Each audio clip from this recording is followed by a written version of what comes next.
அம்மாவும் அப்பாவும் எல்லாமே நீதானே, என் வாழ்க்கை உனக்கல்லவா. பணமாலையோடு தம்பி இப்படி வந்த அக்காவால என்னங்க செய்ய முடியும்? என் வாசம் உனக்கல்லவா, ரத்தத்தின் ரத்தமே என் இனிய உடல். லாரியில தாய் மாமா சீரு மயிலாட்டம் ஒயிலாட்டம்னு அசத்திட்டாங்கல்ல.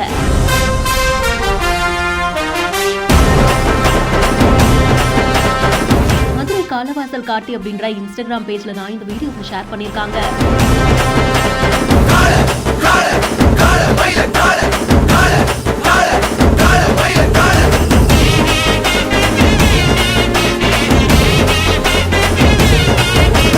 அக்கா குழந்தையுடைய காதணி விழாவுக்காக தம்பி தாய்மாமன் சீர ஊர்வலமா எடுத்து வரக்கூடிய காட்சிகள் இதுல பதிவாகிருக்கு. அம்மாவாவும் அக்காவாவும் சின்ன வயசுல இருந்து நம்மள பாத்துக்கிட்டவங்களுக்கு மறுபடியும் ஒரு தாய்மாமனா அவங்க குழந்தைங்களுக்கு ஏதாவது பெருசா செய்யணும் அப்படின்றதுதான் ஒவ்வொரு தம்பியோட ஆசையாவும் இருக்கும். அப்படி ஒரு தம்பி காதணி விழாவுக்காக பிரம்மாண்டமான ஊர்வலத்தை எடுத்துட்டு வரக்கூடிய காட்சி தான் பலரையுமே ஆச்சரியப்படுத்தியிருக்கு. செண்ட மேளம் வாசிக்க லாரியில சீர்வரிசை தட்டுகள் ஊர்வலமா வருது. கையில பணமாலைகளோட தாய்மாமனும் வராங்க. தம்பிய பெரிய மனுஷனா பார்க்கும் பொழுது அக்காவால கண்ணீரை கண்ட்ரோல் பண்ணவே முடியல. தான் பாத்துக்கிட்ட தம்பி, தவழ்ந்து விளையாடின தம்பி இப்ப தனக்காக இவ்வளவு பெரிய விஷயத்த பண்றாங்க அப்படின்றது ஒவ்வொரு அக்காவுக்கும் எமோஷனலான விஷயம் தான். இந்த வீடியோ உங்களுக்கு எந்த அளவுக்கு கனெக்ட் ஆச்சு அப்படின்றத கமெண்ட் செக்ஷன்ல சொல்லுங்க. மேலும் வீடியோஸ்க்கு பிஹைண்ட் இட்ஸ் நியூஸ் வாட்ஸ்அப் சேனலுடன் இணைந்திருங்கள்.